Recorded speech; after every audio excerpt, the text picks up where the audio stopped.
تعریف اللہ کے لیے ہے جس نے عقل مندوں کی وصیتوں کو اپنی وعد کتاب کے طریقے سے منور کیا۔ میں اس پاک ذات کی حمد کرتا ہوں کہ اس نے ان عقل مندوں کے نفوس کو خاتم النبیین کی سنت سے روشن کیا۔ میں گواہی دیتا ہوں کہ ایک اللہ کے سوا کوئی معبود نہیں، اس کا کوئی شریک نہیں، اور میں گواہی دیتا ہوں کہ محمد اللہ کے بندہ اور رسول ہیں۔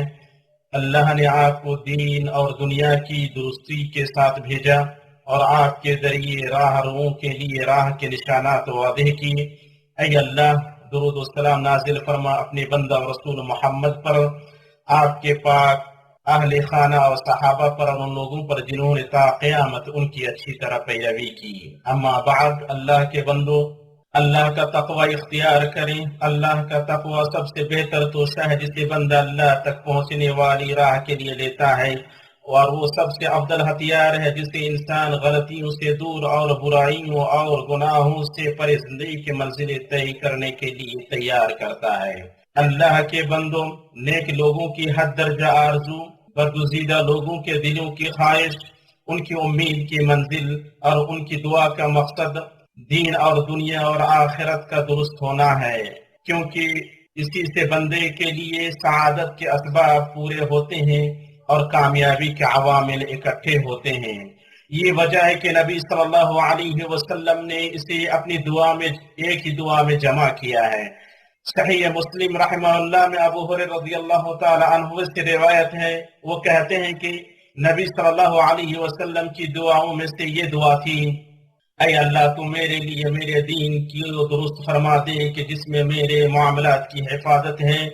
میرے لیے میری دنیا کو درست کر دے جس میں میرا جینا ہے، میرے لیے میری آخرت کو درست کر دے جس میں میرا لوٹنا ہے، زندگی کو میرے لیے ہر خیر میں زیادتی کا سبب بنا دے اور موت کو ہر شر سے نجات۔ یہ نبی صلی اللہ علیہ وسلم کی جامع دعاؤں میں سے ہے جو ہر اس خیر کو شامل ہے جس کی امید بندہ اپنی دنیاوی زندگی اور آخرت میں کرتا ہے۔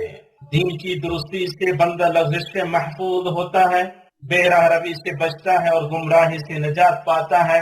اس کا دار و مدار عقیدے کی درستی پر ہے، جس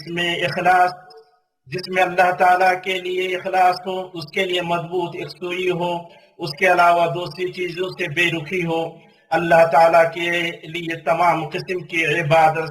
بجا لا کر اسی کے لیے بندگی استوار کی جائے اور اس کے ساتھ شرک کرنے سے نفرت کی جائے کہ مبادہ بندے کی کوشش ناکام ہو جائے اور اس کا عمل رائے گاہ چلا جائے۔ پھر فضائل سے آراستگی ہو اور رذائل سے دوری۔ جس نے اپنے دین کی اصلاح اور اپنے رب کی طاعت سے اپنے نفس کا تزکیہ کر لیا وہ کامیاب ہو گیا،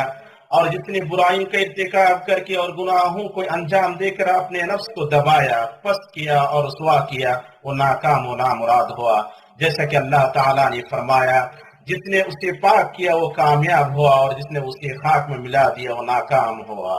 دین کی درستی کے عوامل میں سے یہ بھی ہے کہ نبی صلی اللہ علیہ وسلم کے اتباع کو اپنایا جائے، وہ یوں کہ آپ کی سنت پر عمل کیا جائے، آپ کے نقش قدم اور سیرت کی پیروی کی جائے،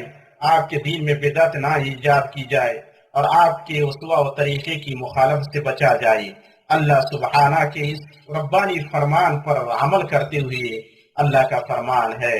اور تمہیں جو کچھ رسول دے لے لو اور جس سے روکے رک جاؤ، اور اللہ تعالیٰ سے ڈرتے رہا کرو، یقینا اللہ تعالیٰ سخت عذاب والا ہے۔ اور ارشاد ربانی ہے: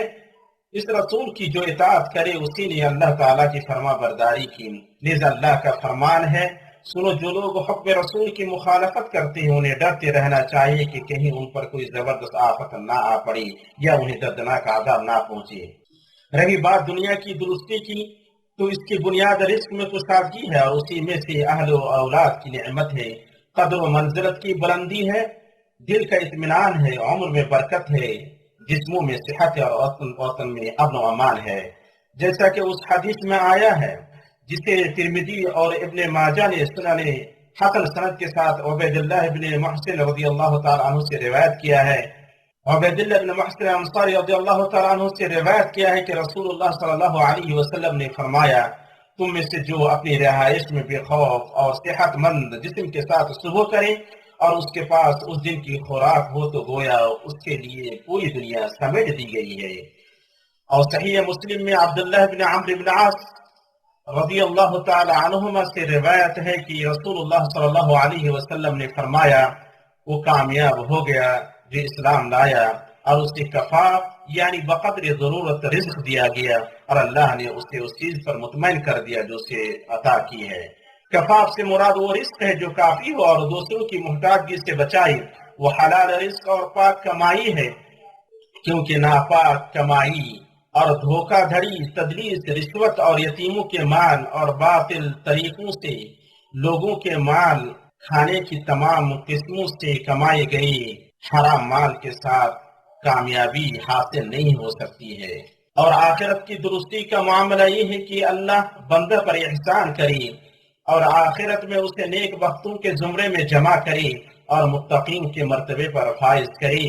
جن کے بارے میں اللہ تعالیٰ نے فرمایا لیکن جو نیک بخت کیے گئے وہ جنت میں کیے گئے ہیں وہ جنت میں ہوں گے، یہاں ہمیشہ رہیں گے جب تک آسمان و زمین باقی رہے، مگر جو تیرا پروردگار چاہے، یہ بے انتہا بخشش ہے۔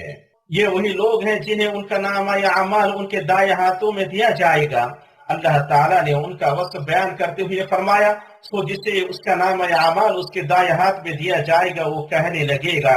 کہ لو میرا نام اعمال پڑھو، مجھے تو کامل یقین تھا کہ مجھے اپنا حساب ملنا ہے، بس وہ ایک دل پسند زندگی میں ہوگا، بلند و بالا جنت میں جس کے میوے جھکے پڑے ہوں گے۔ ان سے کہا جائے گا کہ مزے سے کھاؤ پیو اپنے ان اعمال کے بدلے جو تم نے گزشتہ زمانے میں کیے، کیونکہ یہ دنیاوی زندگی فنا ہونے والی ہے اور اس کا وقت محدود ہے، دنیا والے اس سے ایک گھڑی نہ پیچھے ہو سکتے نہ آگے۔ اس لیے نبی صلی اللہ علیہ وسلم کی عظیم دعا کا اختتام اس فریاد پر ہوا کہ اللہ اس زندگی کو بھلائیوں میں مقابلہ آرائی کا میدان اور باقی رہنے والی نیکیوں میں منافست کی جولان گاہ بنا دے۔ یہ اس بات کی دلیل ہے کہ اللہ کے برگزیدہ بندوں کی عمر جتنی لمبی ہوگی اور ان کی زندگی جتنی دراز ہوگی ان کا خیر اتنا بڑھے گا۔ آپ صلی اللہ علیہ وسلم کے فرمان کے مصداق آپ صلی اللہ علیہ وسلم نے فرمایا تم میں سے کوئی موت کی تمنا نہ کرے اور موت آنے سے پہلے اس کی دعا نہ کرے۔ جب تم میں سے کسی کی موت ہو جاتی ہے تو اس کا عمل منقطع ہو جاتا ہے اور مؤمن کے اندر اس کی عمر خیر ہی بڑھاتی ہے۔ اسے امام مسلم نے اپنی صحیح میں ابو ہریرہ رضی اللہ تعالی عنہ سے روایت کیا ہے۔ پتہ چلا کہ وہ زندگی جس کی منزل مؤمن نیک قول و عمل کی افزائش کے ساتھ طے کرتا ہے، ایسا خیر ہے جس میں اس کی دلچسپی ہوتی ہے اور اس کا حریص ہوتا ہے، اور موت اس کے لیے فتنوں، برائیوں اور گناہوں سے نجات ہے، اور وہ ان کی آفتوں سے ان کے گڑھے میں گرنے سے بچ جاتا ہے، خصوصاً اس وقت جب کمزوری غالب آ جائے، بیماری جڑ پکڑ لے اور مددگار نایاب ہو جائے۔ اسی لیے نبی صلی اللہ علیہ وسلم کی دعا میں یہ بھی آیا ہے اور جب تو اپنے بندوں کے لیے فتنہ چاہے تو مجھے فتنے میں مبتلا کیے بغیر اپنے پاس بلا لے۔ اللہ کے بندو اللہ سے ڈریں اور رسول صلی اللہ علیہ وسلم کی اچھی پیروی اور اتباع اور آپ کی کمالی اقتداء کرتے ہوئے اللہ تعالیٰ سے عاجزی و انکساری کے ساتھ دین و دنیا اور آخرت کی درستی کی دعا مانگیں۔ یہی اللہ کے ہر اس متقی بندے کی انتہائی آرزو اور غایت درجہ امید ہوتی ہے جو اس سرزمین پر جیتا ہے۔ اللہ مجھے اور آپ کو کتاب کے طریقے اور اپنے نبی صلی اللہ علیہ وسلم کی سنت سے فائدہ پہنچائے۔ میں اپنی یہ بات کہہ رہا ہوں اور عظمت و جلال والے اللہ سے اپنے لیے، آپ کے لیے اور باقی تمام مسلمانوں کے لیے ہر گناہ کی مغفرت طلب کرتا ہوں، بے شک وہ بڑا بخشنے والا مہربان ہے۔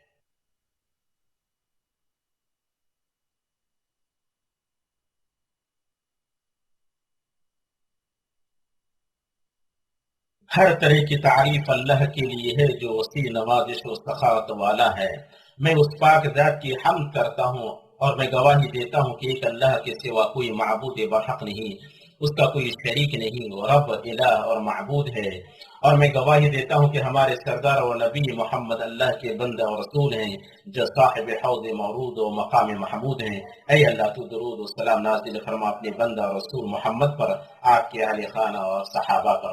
اما بعد، اے اللہ کے بندو، ابو العباس قرطبی رحمہ اللہ نے اس نبوی دعا کے عظیم مقام، بلند قدر، اونچی منزلت اور بلند اثر کو بیان کرتے ہوئے لکھا ہے، دین کی درستی کی اس دعا کا مطلب یہ ہے کہ اگر دین بگڑ گیا تو انسان کی نہ دنیا درست رہ سکتی ہے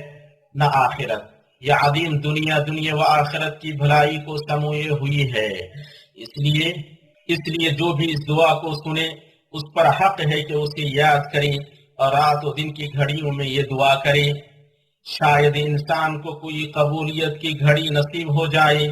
اور دنیا و آخرت کی بھلائی سے سرفراز ہو جائے۔ ان کی بات ختم ہوئی۔ اللہ کے بندو، یہ تمام شریف نبوی دعاؤں کی شان ہے جو آپ صلی اللہ علیہ وسلم سے مختلف اوقات اور مواقع پر ثابت ہیں۔ یہ دعائیں ان تمام اسباب کو شامل ہیں جن کی مدد سے خیر حاصل کیا جاتا ہے، شر کو دور کیا جاتا ہے اور مقصد تک پہنچا جاتا ہے۔ اللہ آپ پر رحم کرے۔ آپ ان دعاؤں کو لازم پکڑنے کی کوشش کریں اور انہیں زیادہ سے زیادہ کریں، کیونکہ وہ ہر دیر یا سویر حاصل ہونے والی خیر تک پہنچانے والا کارگر وسیلہ اور سبب ہیں۔ آپ